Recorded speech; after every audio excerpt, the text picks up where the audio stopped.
Բարի երեկո, Ազատության ուղիղ եթերում լրատվական կենտրոնն է, դիտեք այս ծրագրում։ Հայաստանի էլեկտրական ցանցերն այսօր զրկվեց լիցենզիայից, մինչ այդ հակակոռուպցիոն դատարանը քննում է ընկերության սեփականատեր Սամվել Կարապետյանի կալանքը ևս 2 ամսով երկարաձգելու հարցը։ Ստեղծվել են հայ-ամերիկյան աշխատանքային խմբեր Վաշինգտոնյան համաձայնագրերի իրագործման եւ Թրամփի ուղու զարգացման համար։ ԱՄՆ պետքարտուղարի տեղակալը Երևանից հետո նաեւ Բաքու կմեկնի։ Վաղարշաբաթի ընտրություններից հետո ավագանի 3 ուժ է անցնում։ Քաղաքացիական պայմանագիրը բավականաչափ մանդատներ ունի խոշորացված համայնքի կառավարումը միայնակ ստանձնելու համար։ Վաղարշաբաթի ընտրություններում նախընտրական քարոզչությունը խոչընդոտելու մեջ մեղադրվող կաթողիկոսի եղբոր եւ եղբորորդու գործն ուղարկվեց դատարան։ Ռուս-ուկրաինական ռազմաճակատում մարտերը շարունակվում են, Ուկրաինայի նախագահը փորձում է Եվրոպայից ստացվող օգնությունն ավելացնել։ Ինչի արդյունք էր Պորտուգալիայի հետ խաղում Հայաստանի հավաքականի 9-1 հաշվով պարտությունը։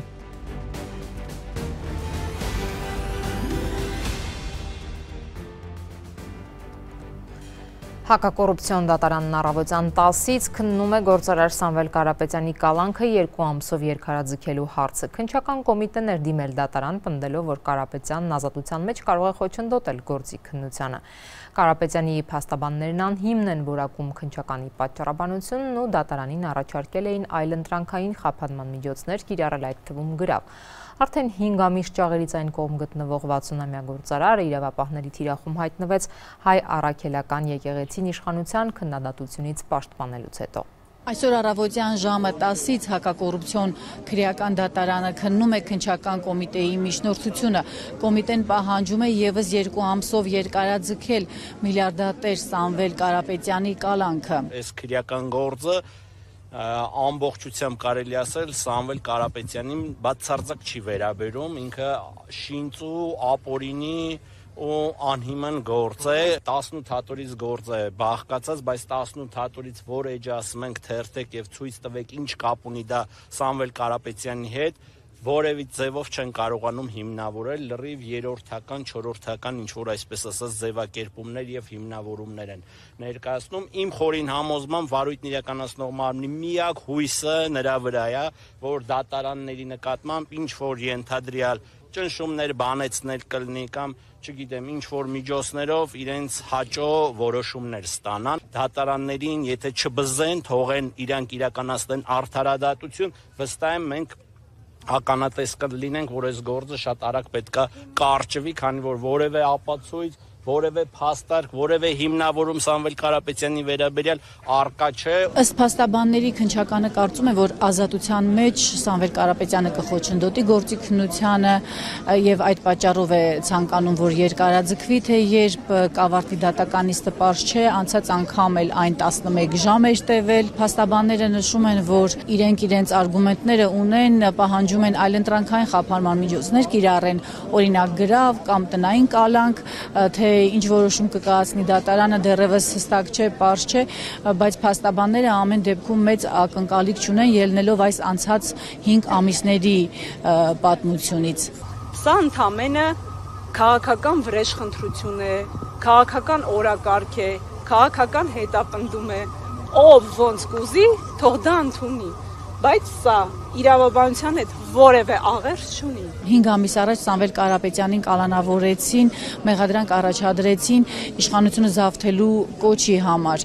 Նա իր աջակցությունն էր հայտնել առաքելական եկեղեցուն, պնդել էր, որ իրենք էլ իրեն ձևով կանեն, նկատի ունենալով, ինչպես փաստաբաններն էին հետո ասում, որ իր ձևով կաջակցի եկեղեցուն։ Այս խոսքերը քննչականը համարեց հանցագործություն, քրեական գործ հարուցվեց եւ հետո մեղադրանք հավելացավ ևս 2 հոդվածով տնտեսական հանցագործությամբ հարկեր տուրքեր թաքցնելու, ինչպես նաև փողերի ապօրինի լվացման հոդվածներով։ Ես դատական նիստում էլ այդ հայտարարությունը կատարեցի, ասեցի, եթե այսօր տվյալ միջնորդության քննարկման ընթացքում դատարանին չհաջողվի արդարադատություն իրականացնել, մենք պաշտպաններս, քանի որ միշտ կանգնած ենք մեր պաշտպանյալների կողքին, պայքարում ենք նրանց խախտված իրավունքների վերականգնմանը, մենք էլ մեր ձևով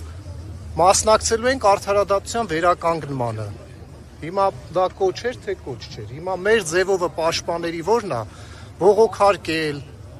իրավական գործընթացներ, բարերարի մեր ձևովը որը պետք է լիներ։ Անցած այս ամիսների ընթացքում թե Կարապետյանը, թե նրա փաստաբանները, թե նրա աջակիցները պնդում են, որ մեղադրանքը անհիմն է, քրեական հետապնդում է սա, նաև նշում են մի կարևոր հանգամանք ըստ իրենց, որ առաջին եւ վերաքննիչ ատյանի դատարանները գտել են, որ տնտեսական հանցագործության համար հիմնավոր կասկածներ չկան։ Իսկ վերջերս իմացել են վճռաբեկի մասին, որը շատ արագ նման քննություն է արել եւ հակառակը հերքել է առաջին եւ վերաքննիչ ատյանի դատարաններին եւ փաստաբանները նշում են, որ քննիչ այս հանգամանքը միջնորդության մեջ զետեղել է եւ մի կարևոր արգումենտ են բարձրացնում, որ իշխանությունը զավթելու կոչի հոդվածով Սամվել Կարապետյանը այլևս չի կարող մնալ կալանքի տակ։ Կալանքի տակ կարող է մնալ տնտեսական հանցագործության հոդվածով, ինչն էլ քննիչները փորձում են դատարանում պնդել, որպեսզի դատարանը երկարաձգի կալանքը։ Հակակոռուպցիոն քրեական դատարանում են հավաքվել Սամվել Կարապետյանի տասնյակ աջակիցներ եւ նրանց պահանջը մեկն է՝ ազատ արձակել նրան։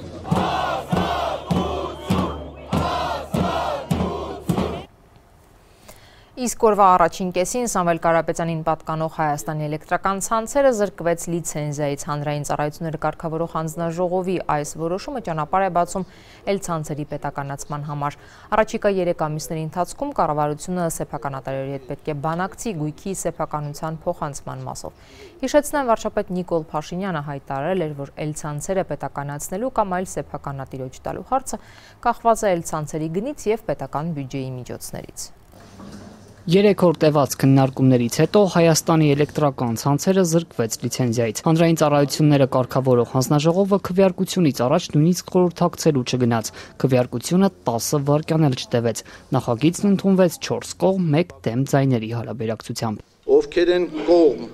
օրակարգի հարցին, այսինքն ովքեր են կողմ լիցենզիայի դադարեցմանը։ Ովքեր են դեմ Շնորհակալություն։ Ընկերության տնօրենի նախկին պաշտոնակատար Դավիթ Ղազինյանին հանձնաժողովի մոտեցումը բարկացրեց, որ մեջբերեմ գոնե ձևական խորհրդակցական սենյակ չեն գնացել։ Ուժ սպասելով նիստի ավարտին հեռացավ դահլիճից։ Այսպիսով միլիարդատեր Սամվել Կարապետյանի ձերբակալությանը զուգահեռ վարչապետ Նիկոլ Փաշինյանի Հայաստանի էլեկտրական ցանցերը պետականացնելու մասին հայտարարությունից 4 ամիս անց գործընթացը հաջորդ փուլ է մտնում։ Ամռանը հապճեպ ընդունված օրենսդրական փոփոխությունների համաձայն առաջիկա 3 ամիսներին կառավարությունն ու Կարապետյանները կարող են բանակցել ու պայմանավորվել ընկերության վաճառքի վերաբերյալ։ Եթե համաձայնության չգան, գործադիրը կգնա հանրային երակաշահ ճանաչելու ճանապարհով, որն առանց փոխհատուցման անհնար է իրականացնել։ Ընկերությունը պետք է իր մասնաբաժինը մասնակիցների, այսպես ասած, որոշմամբ համաձայնեցված կարգով կարգավորող մարմնի հետ օտարվի 3 ամսվա ընթացքում, եթե չի օտարվում, համաձայնություն տեղի չի ունենում, բանակցություններ արդյունք չեն տալիս, ապա Սահմանադրության 60-րդ հոդվածով հանրային գերակաշահի կարգավորումներով է գործընթացը առաջ գնում, թե ինչ գործընթացներ կզարգանան այդ համատեքստում, բնականաբար այսօր չենք կարող կանխատեսել։ Կարապետյանների փաստաբանների այս 3 օրերի ընթացքում հնչեցված բազմաթիվ պնդումները, թե նման քայլի գնալով պետությունը ֆինանսական լուրջ պարտավորությունների տակ կընկնի, հանձնաժողովի նախագահին ու մյուս 3 անդամներին չմտափոխեցին։ Հայաստանի էլեկտրական ցանցերի շուրջ ծավալվող իրադարձությունների առանցքային դերակատարներից մեկը, ամիսներ առաջ ժամանակավոր կառավարիչ նշանակված Ռոմանոս Պետրոսյանը, որոշումից հետո իր տված առաջին հարցազրույցում ֆինանսական հնարավոր հետևանքների հարցով նույնպես առանձնապես մտահոգ չէր։ Եվ թե ինչ գումարների մասն եք դուք ասում, բնականաբար եւս այսօր չենք կարող կանխատեսել, բայց որ ամեն ինչ արվելու է օրենքի եւ Սահմանադրության տառին համապատասխան, ինչպես արվել է այս 4 ամիսների ընթացքում, դա միանշանակ է։ Եթե առաջիկա 3 ամիսներին կողմերը համաձայնության չգան, որքան կվճարի պետությունը Կարապետյաններին։ Ժամանակավոր կառավարիչը պնդում է՝ դեռ հաշվարկ չկա։ Այս գործընթացի համար պետք է առանձին գնահատում կատարվի։ Չեք սկսել ինչ։ դեռ չի սկսվել, քանի որ այսօր որոշումը կայացվեց, դեռ մենք չգիտենք հեծական ինչ որոշում պիտի կայացնի։ Այժմ քննվող միջազգային արբիտրաժային բարույթով Կարապետյանները կառավարությունից $500 միլիոն փոխհատուցում են պահանջում, այսինքն ըստ էության սեփականատերերն իրենց կապիտալն այդքան են գնահատում։ Հասանելի են նաև ընկերության ակտիվների մասին անկախ աուդիտորական եզրակացությունները։ Անցած տարվա ավարտին Հայաստանի էլեկտրական ցանցերի սեփական կապիտալը մոտ $360 միլիոն է գնահատվել։ Ընկերությունը նաև մի քանի $100 միլիոն հասնող պարտավորություններ ունի։ Կարապետյանների պահանջած $500 միլիոն այնքան մեծ գումար է Հայաստանի համար, որ հնարավոր է բոլորի կենսաթոշակը միանգամից տարեկան 60%-ով ավելացնել։ Սա Հայաստանի ամբողջ պետական պարտքի ավելի քան 3%-ն է։ Որտեղից է պետությունն այսքան գումար ներգրավելու։ Ցել ձեր հարցը ուզում եմ հարցով պատասխանել։ Ձեզ որտեղից նման ինֆորմացիա, որ պիտի փոխհատուցի պետությունը։ Սահմանադրության 60-րդ հոդվածն։ Դա 3 ամիս անց, երբ պարզ լինի, որ գնորդ չկա։ Երբ պարզ լինի, պարզեց ես ինչ որ բան ես պայն, պարզ չէ։ Պետության, այսինքն քաղաքացիների ուսերին ֆինանսական հնարավոր բեռի մասին հարցին նույն ինքնավստահությամբ չպատասխանեց հանձնաժողովի նախագահ Մեսրոպ Մեսրոպյանը, որը չի բացառում պաշտոնավարումից հետո վերադարձը քաղաքացիական պայմանագիր։ Ռիսկեր կան, ասում է Մեսրոպյանը։ Մեր 34 տարվա պետության մեջ, նոր անկախ պետության մասին է խոսքը, Հայաստանի Հանրապետության նման առիթ եւ նման իրավիճակում ոչ մեկս չենք հայտնվել եւ գնալ նման քայլերի եւ հայտարարել, որ ճանապարհին դեպի նպատակ գնալուց որևէ ռիսկից մենք կարող ենք զերծ լինել, դա առնվազն պատեհապաշտություն կլինի։ Բայց ես որպես հանրային ծառայություններ կարգավորող հանձնաժողովի նախագահ եւ առաջիկա ժամանակահատվածում ինչքան որ կաշխատեմ այդ պաշտոնում, ամենայն պատասխանատվությամբ հայտարարում եմ, որ ինձանից կախված ամեն ինչ անելու եմ, որ սուբյեկտիվ կամ օբյեկտիվ ինչ որ այդպիսի վայրի վերումների տուրբուլենտ ռեժիմների մեջ չընկնի երկիրը, բայց կառավարելի ռիսկ է, հայտարարում է Հայաստանի պատմության մեջ առաջին անգամ նման որոշում կայացրած հանձնաժողովի նախագահը։ Եվ առաջին արձագանքը Կարապետյանների ընտանիքից գործարարի եղբորորդին Նարեկ Կարապետյանը հեծը լիցենզիայից զրկելը համարել է եկեղեցին իր ձևով պաշտպանելու մասին հորեղբոր հայտարարության հետևանք։ Այս ամեն ինչ կատարում է հեծի հետ, դա հետևանք է Սամվել Կարապետյանի հայտարարության, որ նա պաշտպանում է հայ առաքելական Սուրբ եկեղեցուն եւ այն հետևանքները բիզնեսի հետ կապված, որ մենք տեսնում ենք, որ մենք կրում ենք, մենք պատրաստ ենք կրելու այդ հետևանքները մեր համոզմունքների համար։ Մենք պատրաստ ենք, մեր ղեկավարը պատրաստ է կալանավորված մնալ իր համոզմունքների համար։ Այսինքն շատերը խոսում են, ասում են, որ մարդիկ, հայ գործարարները միայն գումար աշխատելու մասին են, բայց հայ գործարարները, շատ հայ ձեռներեցներ նաև ունեն գաղափարական մեծ հենք, որի արդյունքում նրանք պատրաստ են բոլոր ճնշումների, պատրաստ են ֆինանսական կորուստների, միայն իրենց գաղափարների հետևից գնալու համար։ Վաղար շաբաթի ավականու ընտրություններից մեկ օր անց ընտրություններում երկրորդ տեղը զբաղեցրած ընդդիմադիր հաղթանակ դաշինքի 3 անդամների տներում այս պահին խուզարկություններ են ընթանում։ Տեղեկությունը Ազատությանը հայտնել է դաշինքի շտաբի ղեկավար Հրանտ Ավետիսյանը, հավելելով, որ տեղյակ չեն, թե ինչ գործի շրջանակներում են խուզարկությունները։ Նրա փոխանցմամբ Սևակ Խաչատրյանի բնակարանում խուզարկություն դեռ տեղի չի ունենում, սակայն շտաբում տեղեկություն ունեն, որ Խաչատրյանի բնակարանը ևս կարող է խուզարկվել։ Հակակոռուպցիոն կոմիտեն այս պահին ևս տեղեկություն չի տալիս քրեական գործի վերաբերյալ, միայն նշում է, որ քրեական վարույթների շրջանակներում իրականացվում են ապացուցողական եւ վարութային այլ գործողություններ։ Իսկ վաղար շաբաթի ընտրությունների նախնական արդյունքները գիշերվանից արդեն հայտնի են, ըստ այդմ քաղաքացիական պայմանագիրը ձայների ավելի քան 48%-ն է ստացել։ Եթե նախնական արդյունքները չփոխվեն, ապա ավականիում 3 ուժ ներկայացված կլինի ՔՊ-ն, առաջ եւ Դաշնակցություն, կուսակցությունների հաղթանակ դաշինքը եւ Մայր Հայաստանը։ Քաղաքացիական պայմանագիրը բավականաչափ մանդատ ունի, որպեսզի առանց որևէ ուժի աջակցության ստանձնի խոշորացված համայնքի կառավարումը։ Վաղարշապատի ընտրություններում նախնական տվյալներով հաղթել է քաղաքացիական պայմանագրի թեկնածու Արգիշտի Մեխակյանը։ Իշխանական թեկնածուն ըստ կենտրոնական ընտրական հանձնաժողովի ստացել է ընտրությանը մասնակցած քաղաքացիների քվեների 48.5%-ը։ Շատ շնորհակալ եմ յուրաքանչյուրիցս։ Քաղաքացիական պայմանագիրն ամենայն հավանականությամբ ավականիում կունենա 19 մանդատ եւ առանց որևէ ուժի աջակցության կստանձնի համայնքի կառավարումը։ Երկրորդ տեղում հաղթանակ դաշինքն է, որի մաս են կազմում առաջ եւ դաշնակցություն կուսակցությունները։ Ցուցակը գլխավորողն էլ Սևակ Խաչատյանն է։ Այս ուժի օգտին քվեարկել է մոտ 32%-ը։ Նրանք ըստ ամենայնի 12 մանդատ կստանան։ ՔՊԱ-ական թեկնածուն կեսգիշերին արդեն լրագրողների հետ զրույցում հայտարարում էր, պատրաստ են աշխատել ընդդիմության հետ կառուցողական մթնոլորտում։ Լեգիտիմ իշխանությունը ոչ մի խնդիր չի ունենում իր աշխատանքի մեջ։ Ավելի վստահ է լինում եւ ես շատ ուրախ կլինեմ, որ մեր ընդդիմությունը այնպիսի օրակարգեր բերի քննարկման, որոնք միտված կլինեն համայնքի զարգացմանը։ Ընդդիմության թեկնածու Սևակ Խաչատյանը այսօր զանգերին չի պատասխանել, տեղեկացրել է վաղը սպասվող ասուլիսի մասին, բայց կեսգիշերին Ֆակտոր TV-ի հետ զրույցում արդեն հայտարարել է, չի պատրաստվում շնորհավորել Արգիշտի Մեխակյանին։ Նրա պնդմամբ ընտրությունները անցել են ճնշումների եւ վարչական ռեսուրսի կիրառման պայմաններում։ Այդուհանդերձ Խաչատյանը ընտրությունների արդյունքները վիճարկելու մասին առայժմ չի խոսել։ Հակառակը շեշտել է, վերցնելու են մանդատները։ Եվ այդ ամենը բոլորն իրար հետ հավաքեցին այդքան տոկոս, ինչքան տենց այսպես ասած ծայրը ծայրին փորձեցին վերցնել համայնքային իշխանությունը։ Իսկ թվում է վաղը դեռ այսօր ժամանակ չենք ունեցել քննարկելու, վերլուծելու, վաղը կամ մյուս օրը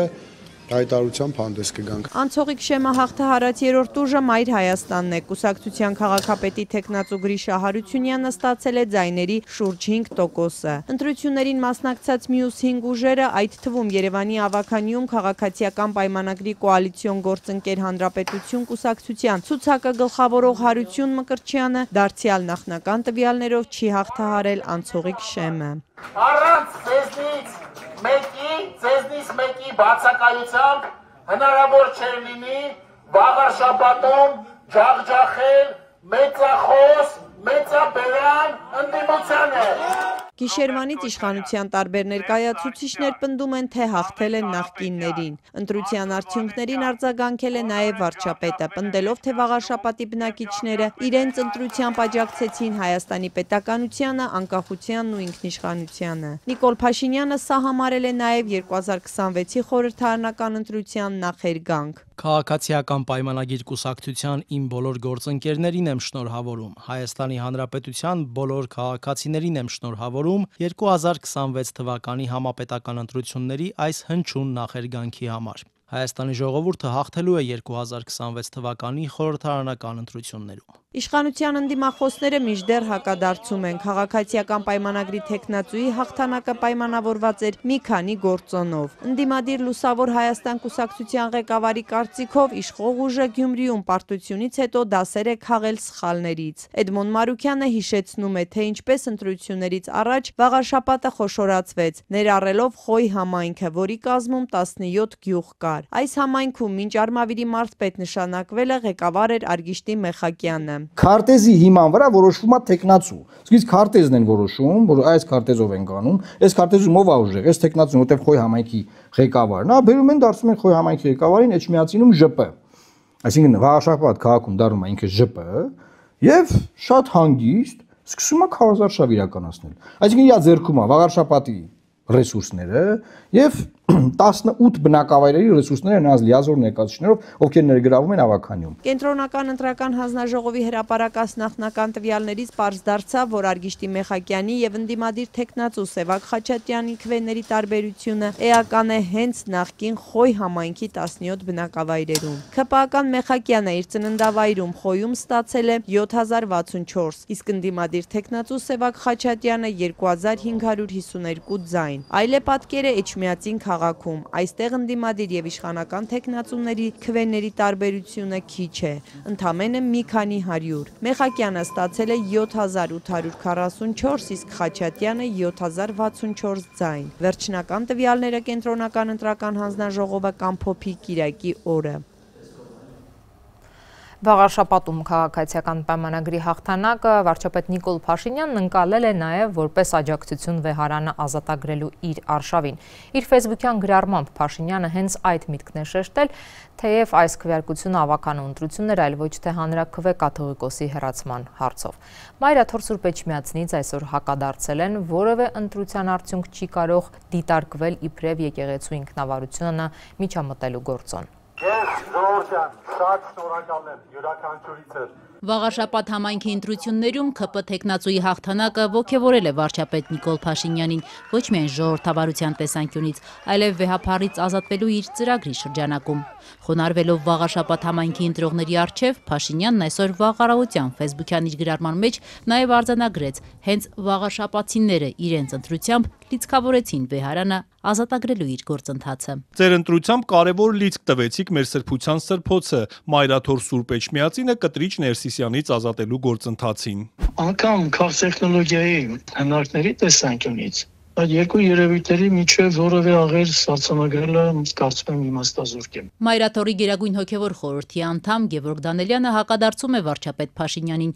որևէ ընտրության արդյունք չի կարող դիտարկվել իբրև եկեղեցու ինքնավարությանը միջամտելու գործոն։ Գևորգ Դանելյանը, որ 2007-ից 2010 թվականները զբաղեցրել է Արդարադատության նախարարի պաշտոնը, հատուկ ընդգծում է. պատահական չէ, որ Գարեգին II-ը համարվում է ամենայն հայոց կաթողիկոս, որի ընտրությանը ազգային եկեղեցական ժողովում պարտադիր մասնակցում են ոչ միայն Հայաստանի, այլև ողջ Սփյուռքի հոգևոր դասից եւ աշխարհիկ հատվածից ընտրված 500-ից ավելի փոխանորդներ։ Ոչ միայն որևէ համայնքի, այլև անգամ համապետական ընտրությունների ցանկացած արդյունք, անկախ դրա ձեռքբերման հնարքներից, սկզբունքորեն չի կարող դիտարկվել իբրև հայ եկեղեցու ինքնավարության դեմ արշավին առնչվող անմիջական գործոն, իբրև պետության կողմից իրավապահ համակարգի ներգրավմամբ կրոնական կազմակերպության ինքնավարությանը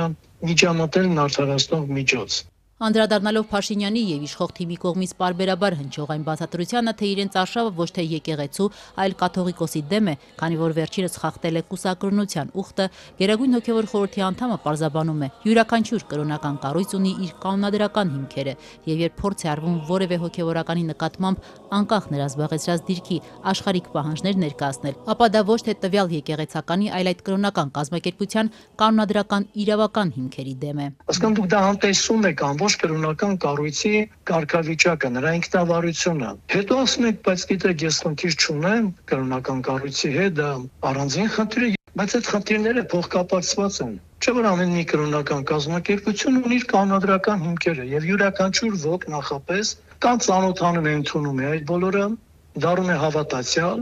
իսկ եթե չի ընդունում, գտնում է, որ դա իր համար ընդունելի չի, դրան եղանակներ կան, բայց ոչ աշխարհիկ եղանակով, չգիտեմ, պահանջներ ներկայացնելը ներգրավելով այդ ամենի մեջ նաև ուժային կառույցների Իդեպ թեև Փաշինյանը պնդում է, որ վաղաշաբաթցիները ՔՊ-ական թեկնածուին ընտրելով կարևոր լիցք տվեցին վեհափառից ազատվելու իր գործընթացին, սակայն քարոզարշավի ընթացքում կաթողիկոսին հեռացնելու մասին ՔՊ ընտրված թեկնածու Արգիշտի Մեխակյանը հրապարակային չէր խոսում, խուսափում էր ասել Գարեգին II-ը վեհարանից պետք է հեռանա, թե ոչ։ Եզրափակիչ հանրավակում էր հաղթած թեկնածուն վաղաշաբաթցիների հետ խոսում էր ոչ թե կաթողիկոսից, այլ վերանորոգվող ճանապարհներից, բնակավայրերի գազաֆիկացումից, նորոգվող եւ կառուցվող մանկապարտեզներից եւ դպրոցներից։ Իդեպ Փաշինյանը ՔՊ թեկնածուի եզրափակիչ հանրավակին չէր մասնակցում։ Ձեզ համար ամենայն հայոց կաթողիկոսը Գարեգին II-ը, թե ինչպես ձեր շատ թիմակիցներ են ասում Նիկոլ Փաշինյանի գլխավորությամբ Կտրիչ Ներսիսյան։ Ես այդ հարցին չեմ պատասխանում, որովհետև սա ես այդ հարցից խուսափում եմ։ Խուսափում եք ասել Գարեգին II կաթողիկոս, թե խուսափում եք ասել։ Ես ոչ խուսափում եմ ասել Կտրիչ Ներսիսյան, ոչ խուսափում եմ ասել Գարեգին II։ Ես չեմ ուզում մտնել մի շրջափուլի մեջ, որ այս հարցերի շրջափուլի մեջ, որ մեզ ոչ միտեղ չեն տանում։ Ավելի շատ կաթողիկոսի հեռացման այդ արշավին, ակցիային, չգիտեմ, նախաձեռնությանը։ ես այս պահին կենտրոնացած եմ իմ անելիքների վրա։ Գերագույն հոգևոր խորհրդի անդամ Գևորգ Դանելյանը նկատում է, իշխող կուսակցության թեկնածուն, որ ամենաշատ ձայները ստացավ, քարոզարշավի ընթացքում իրեն թույլ չի տվել հայ եկեղեցու ինքնավարությանը վերաբերող որևէ հայտարարություն։ Մինչդեռ վեհափառի հասցեին արված ձևակերպումներում իրեն անկաշկանդ պահող մեկ այլ թեկնածու անգամ անցողիկ շեմը չհաղթահարեց։ Եթե այնուամենայնիվ բացա այդ քարոզարշավի ընթացքում կամ ինչպես դուք հարցը ձևակերպեցիք, ծրագրի մեջ ներառվեին կոնկրետ եկեղեցու դեմ ուղղված կամ վեհապար տիրոջ դեմ ուղղված քայլեր, ապա արդյունքները այլ կլինեին։ Իսկ եթե այլ լինեին, ուրեմն ինչ է, մենք պետք է եզրակացնենք, որ պետք է հենց միայն այդ հիմքով ամեն ինչ դադարեցվեր։ Դանելյանի խոսքով համայնքային թե համապետական ընտրություն անկախ իր արդյունքից չի կարող հիմք դառնալ եկեղեցու դեմ քայլեր ձեռնարկելու համար։ Իսկ արդյոք վարչապետ Փաշինյանի այսօրվա հայտարարությունից հետո Մայրաթորի դեմ արշավն էլ ավելի կհագնանա։ Գերագույն հոգևոր խորհրդի անդամ Գևորգ Դանելյանը միայն հայտարարության հիման վրա եզրահանգումներ չի ուզում անել, բայց պնդում է, իշխանության հակաեկեղեցական արշավը զուտ ներազգային, ներքաղաքական զարգացումների արդյունք չէ։ Թե ինչ կերպ է դա արվում, դա մենք չունենք այդ տեղեկատվությունը, բայց ակնհայտ երևում է, որ սա միայն ներազգային չէ։ Ինչ չափով, ինչ եղանակներով է ազդեցությունը լինում։ Դա այդ հարցին պատասխանելու համար մենք պետք է ունենանք արդեն այլ տվյալներ։ Առաջում մենք ձեռքի տալ եղած փաստական տվյալները հանրայտ անտակույց, որովհետեւ մեկը դա չի էլ թաքցնում, խոսում են այն մասին, որ ցավոք հակաեկեղեցական այս շարժումը ձեռնտու է կամ խրախուսվում է մի շարք այլ արտաքին ուժերի կողմից։ Դատելով Փաշինյանի քայլերից եւ հայտարարություններից վարչապետը կաթողիկոսին վեհարանից դուրս հանելու իր ծրագրից հրաժարվելու մտադրություն չունի։ Արդյոք Մայրաթոր այս իրավիճակում ինչ որ քայլեր պետք է ձեռնարկի, թե ոչ։ Գերագույն հոգևոր խորհրդի անդամ Գևորգ Դանելյանն ասում է, որ իրենց մոտեցումները անհատական չեն, յուրաքանչյուր հարց մանրակրկիտ քննարկվում է հոգևոր խորհրդում, լսում են ոլորտի լավագույն մասնագետներին եւ վերլուծության արդյունքում կայացվում են որոշումներ։ Կարող եմ հույս հայտնել, որ կհաղթի ողջամտությունը, վերջապես հավատավոր մարդը համարժեք կըմբռնի իրավիճակը եւ պատրաստ կլինի հավուր պատշաճի աջակցելու իր հավատքի տաճարին։ Աստված պահապաններ երկրին, Հայ ազգային եկեղեցուն եւ ապար Տիրոջը։ Հայ-ամերիկյան աշխատանքային խմբերը սկսել են աշխատել Վաշինգտոնյան համաձայնագրերի իրագործման և Թրամփի ուղու զարգացման համար։ Այս մասին հայտնի է դառնում ԱՄՆ պետքարտուղարի տեղակալ Էլիսոն Հուքերի և վարչապետ Նիկոլ Փաշինյանի այսօրվա հանդիպման մասին կառավարության տարածած հաղորդագրությունից։ Ըստ պաշտոնական աղբյուրների, ամերիկյան կողմից աշխատանքային խումբը կգլխավորի պետքարտուղարի տեղակալի օգնական Սոնատա Քալթերը, ով վերահսկում է Ռուսաստանի և Կենտրոնական Եվրոպայի քաղաքականությունը։ Պաշտոնական Երևանն առայժմ չի բացահայտել, թե ով է հայկական կողմից ղեկավարելու երկկողմ աշխատանքային խումբը։ ԱՄՆ պետքարտուղարի տեղակալը Երևանից հետո նաև Բաքու կմեկնի։ Եթերում Ազատության լրատվական կենտրոնն է, մեր լուրերին կարող եք հետևել նաև Ազատության տելեգրամյան ալիքում, իսկ այս ծրագրի երկրորդ մասում առաջարկում ենք։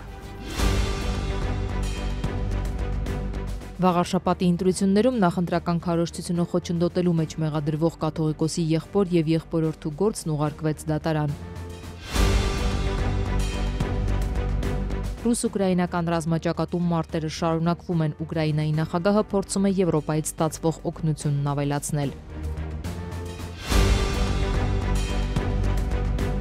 Ինչի արդյունք էր Պորտուգալիայի հետ խաղում Հայաստանի հավաքականի 9-1 հաշվով պարտությունը։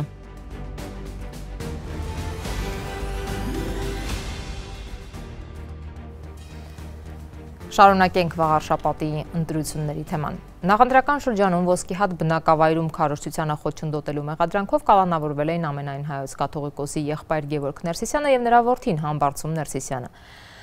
Դատախազը այսօր մեղադրական եզրակացությամբ գործը դատարան է ուղարկել։ Քննչական կոմիտեի պնդմամբ հայր և որդի Ներսիսյանները նոյեմբերի 1-ին խոչընդոտել են վաղարշապատի ընտրություններին մասնակցող Հանրապետություն կուսակցության ներկայացուցիչների նախընտրական քարոզչությունը ոսկի հատում։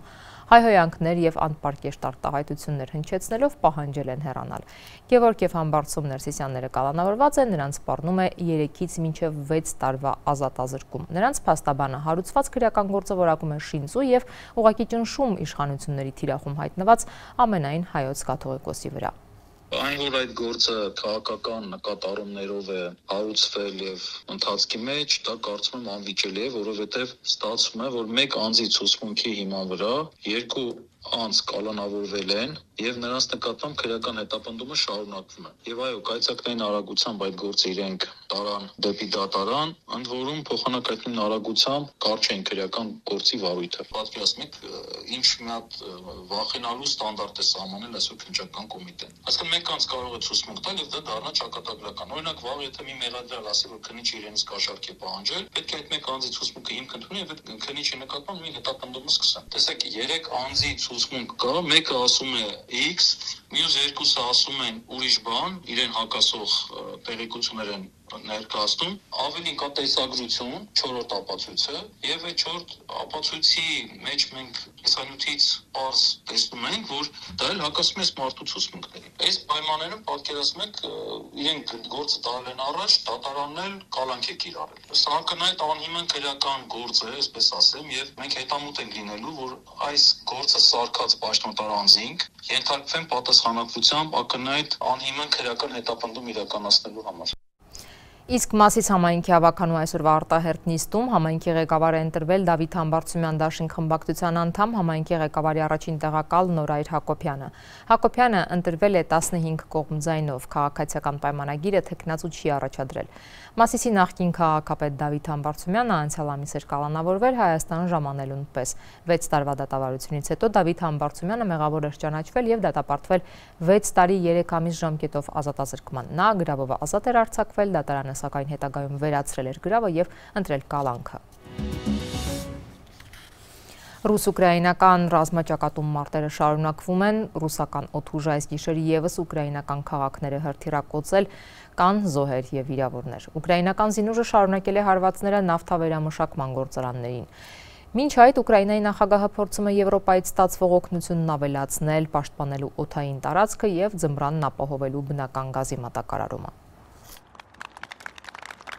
Ուկրաինան եւ Ֆրանսիան պաշտպանական ոլորտում համագործակցության մտադրության մասին հռչակագիր են ստորագրել։ Փարիզի Վիլյա Կուբլե ավիաբազայում նախագահներ Վլադիմիր Զելենսկիի ու Էմանուել Մակրոնի ստորագրած փաստաթղթի համաձայն Կիևը Փարիզից կգնի 100 Ռաֆալ կործանիչներ, իրենց սպառազինությամբ, նաեւ հակաօդային պաշտպանության համակարգեր եւ անօդաչուներ։ Սա կլինի աշխարհում հակաօդային պաշտպանության ամենամեծ համակարգը։ Ռաֆալ ինքնաթիռի եւ երկու երկրների դրոշների ֆոնին հռչակագրի ստորագրումից հետո լրագրողներին ասել է Զելենսկին։ Մակրոնն էլ անդրադառնալով 10 տարով համագործակցության կնքմանը սոցցանցում գրել է, որ սա հիանալի օր է։ Signing of letters of intent on natural gas sales agreement Երեկ էլ Ուկրաինան Հունաստանի հետ պայմանավորվել էր ձմռան ընթացքում այս երկրից բնական գազ ներկրելու շուրջ։ Մտադրությունների մասին փաստաթղթի ստորագրումից հետո Հունաստանի վարչապետի հետ ասուլիսին Զելենսկին ասել է, որ Ուկրաինան այս նպատակով մոտ 2 միլիարդ եվրո կհատկացնի։ Նրա խոսքով Հունաստանն Ուկրաինայի համար կդառնա գազի ներկրման նոր աղբյուր, որը կօգնի փոխհատուցել ուկրաինական արտադրության կորուստները, որ առաջացել են ռուսական հարվածների հետևանքով։ Հունաստանի վարչապետ Կիրիակոս Միցոտակիսն իր հերթին ասել է, որ սա Ուկրաինային ուղիղ հասանելիություն կտա էներգակիրների դիվերսիֆիկացված եւ հուսալի աղբյուրների։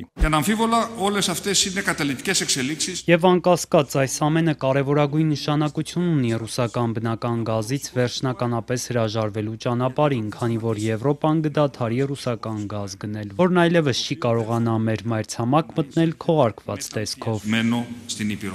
Մինչ նախագահ Զելենսկին ձմռանն ընթരാճ փորձում է ռազմական աջակցություն ու էներգետիկ կայունություն ապահովել, Ուկրաինայի ազգային անվտանգության եւ պաշտպանության խորհրդի քարտուղարն իր հերթին հայտնել է, որ Ուկրաինան եւ Ռուսաստանը համաձայնել են վերսկսել գերիների փոխանակման շուրջ բանակցությունները։ Ըստ Ռուստեմ Ումերովի համաձայնությունը ձեռք է բերվել Ստամբուլում, Թուրքիայի եւ Արաբական Միացյալ Էմիրությունների միջնորդությամբ կայացած խորհրդակցությունների արդյունքում։ Կիևը մտադիր է ապահովել, որ ուկրաինացի գերիները նոր տարին եւ Սուրբ Ծնունդը տանը նշեն, ասել է Ումերովը։ Այս բանակցությունների արդյունքում կողմերը համաձայնել են ակտիվացնել Ստամբուլի պայմանավորվածությունները։ Խոսքը վերաբերում է 1200 ուկրաինացիների ազատ արձակմանը։ Տեխնիկական խորհրդակցություններ կանցկացվեն մոտ ապագայում։ Վերջին անգամ կողմերը գերիներ փոխանակել էին հոկտեմբերի 2-ին։ Կրեմլի խոսնակը հաստատել է, որ շփումներ են ընթանում, սակայն չի մանրամասնել։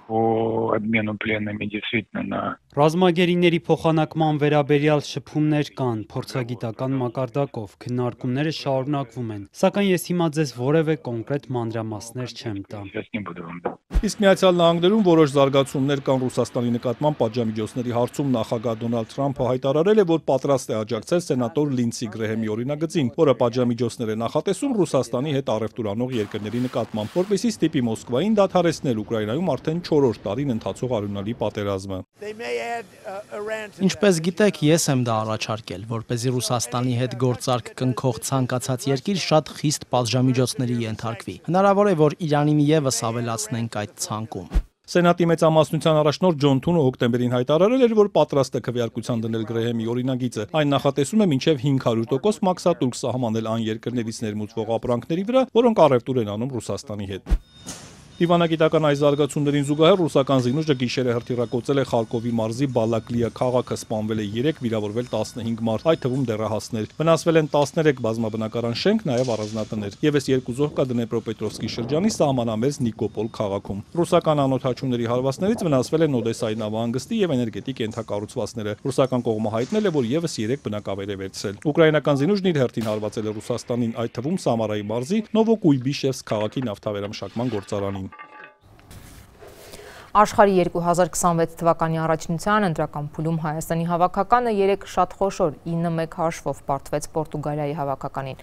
Այն, որ Հայաստանը խաղում էր շատ ուժեղ մրցակցի հետ, պարզ էր սկզբից, սակայն նման հաշվով պարտությունը բազմաթիվ անպատասխան հարցեր է առաջ բերում։ Այո, ցավալի պարտություններ, դա մենք պետք է հասկանանք, որ առայժմ պատրաստ չենք տոպ թիմերի հետ մրցակցելու։ Խորհրդոց եւ ցավոտ եզրակացություն Հայաստանի հավաքականի գլխավոր մարզիչ Եղիշե Մելիքյանի առաջին արձագանքը ծանր խաղից հետո։ Աշխարհի 2026 թվականի առաջնության ընտրական փուլում Հայաստանի հավաքականը խոշոր 9-1 հաշվով պարտվեց պորտուգալացիներին։ Երիտասարդ թիմ ենք, ֆուտբոլիստներ կան առայժմ այս մակարդակի խաղալու համար պատրաստվել է պետք։ Նման հաշիվը արդարացում չունի, դու կարող ես խոշոր հաշվով պարտվել նման մրցակցի, բայց ոչ այս կարգի։ Խնդիրը համակարգային է։ Ֆուտբոլային մեկնաբան Արման Աբելյանի համար էլ երեկվա 9-1 հաշիվը անսպասելի էր։ Պորտուգալիան ուժեղ թիմ է, ամեն ինչ անելու էր հաղթելու համար, սակայն այսպիսի հաշիվը ըստ Աբելյանի պարզապես արդարացում չունի։ Ու ինչ, նորից մարզիչ փոխել։ Ֆուտբոլային մեկնաբանը ավելի քան վստահ է, որ առնվազն անազնիվ է ամբողջ պատասխանատվությունը Եղիշե Մելիքյանի վրա գցել։ Ինչ աներ Մելիքյանը կամ նրա նախորդները, երբ պետական մակարդակով քայլ չի արվում ֆուտբոլը զարգացնելու համար։ Պարբերաբար ազգային հավաքականը կարող է ինչ-որ հաղթանակներ ունենալ դրվագային, բայց դա համակարգային բնույթ չի կրում։ Ես չեմ կարող ասել, թե օրինակ Եղիշե Մելիքյանը վատ մարզիչ է կամ Պետրակովը վատն էր կամ Կապարոսը նրանից առաջ վատն էր։ Ամեն մեկը իր ուժերի չափով առավելագույնն անում է։ Ու մենք անընդհատ փնտրտուքների մեջ ենք։ Մեկ ասում ենք արտասահմանցի մարզիչ է պետք, մեկ հայ մարզիչ է պետք, մեկ չէ խաղանք տեղացի ֆուտբոլիստներով, չէ դրսում խաղացող հայ ֆուտբոլիստների հրավիր ենք անընդհատ ինչ-որ ծայրահեղությունների մեջ ենք ընկնում, մինչդեռ դա ոչ միտեղ չի տանում։ Հայաստանի հավաքականի միակ գոլը 3 խփեց հավաքականի ավագ ռուսական Կրասնոդարի խաղացող Էդուարդ Սպերցյանը խաղի 18-րդ րոպեին։ Մարզիչի գնահատմամբ առաջին խաղակեսը վատ չէր ընթանում, բայց խոստովանեց, թիմում կարծես հոգեբանական խնդիրներ կան։ Չէինք սպասում այդպիսի սխալներ, բայց դա կապում եմ հոգեբանության հետ։ 1-2 գոլ բաց թողելուց հետո թիմը դադարում է խաղալ։ Ֆուտբոլային մեկնաբանն է շարունակում թեման, ընդգծելով սակայն Մելիքյանի գալով դրական փոփոխություն զգացվեց։ Ինչ եղավ հետո։ Մենք լավ խաղեր ունեցել ենք եւ ցավալի է, որ Մելիքյանը կարծես ամեն ինչ նորից 0-ից սկսի։ Ֆուտբոլի զարգացման տեսլական չկա, եզրահանգում է Աբելյանը ընդգծելով։ Հավաքականի անգամ դրվագային հաղթանակները չեն փրկի, եթե ֆեդերացիան պատկերացում չունի ինչ անել, որ Հայաստանում ֆուտբոլը գոնե դառնա պոպուլյար սպորտաձև։ Ինչպես անել, որ ընտրություն կատարվի ոչ թե 20, այլ ասենք 100 ֆուտբոլիստների միջև։ Խնդիրը Աբելյանի պնդմամբ խորը արմատներ ունի։ Ազգային հավաքականը ընդհանրապես տեսանելի վերջնակետն է։ Մինչև 17-եր, 19-եր, 21-եր, այնտեղ նույնպես շատ անկայուն վիճակ է ու ավելի շատ պարտություններ են։ Այդ ամեն ինչը գալիս հասնում է ազգային հավաքական,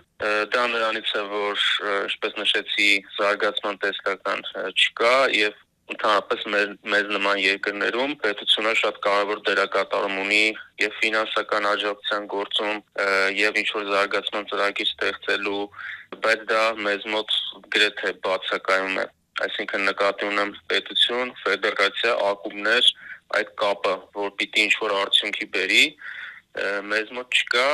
ակումբները առանձին ամեն մեկը ինչքան կարողանում անում է։ Հայաստանի ֆուտբոլի ազգային հավաքականի շարունակական ձախողումների ֆոնին երկրպագուները արդեն տևական ժամանակ է պահանջում են ֆուտբոլի ֆեդերացիայի նախագահ Արմեն Մելիքբեկյանի հրաժարականը։ Անցած տարի սակայն նա հայտնեց, որ գնալ չի պատրաստվում։ Երեկվա պարտությունից հետո էլ սոցցանցերում նրա հրաժարականի պահանջներն են հնչում։ Դա միանշանակ է փոփոխությունը, բայց բոլորս էլ հասկանում ենք, որ ֆեդերացիան փոփոխությունը ավելի վերևից պիտի գա այդ ցանկությունը, այսինքն կապ ունի նաև երկրի ղեկավարության հետ։ Իսկ Մելիքբեկյանի եւ նրա թիմի աշխատանքը ինձ թվում է վաղուց է պարզ, որ չի ստացվել եւ ընդհանուր ֆուտբոլը Հայաստանում գլոբալ չի զարգացել կամ որոշակի առաջընթաց եւս չի ունեցել։ Երեկվա ջախջախիչ պարտությունից հետո Հայաստանի ազգային հավաքականը մրցաշարային աղյուսակում վերջին 4-րդ տեղում է եւ այլևս հնարավորություն չունի պայքարել աշխարհի առաջնության եզրափակիչ փուլ դուրս գալու համար։ Այսքանն էինք նախատեսել այսօրվա համար, նորություններին հետևեք ազատություն.am կայքեջում եւ սոցիալական մեդիայի մեր էջերում լրատվական թողարկումները եթերում կլինեն վաղը ժամը 16-ից։ Հաջողություն։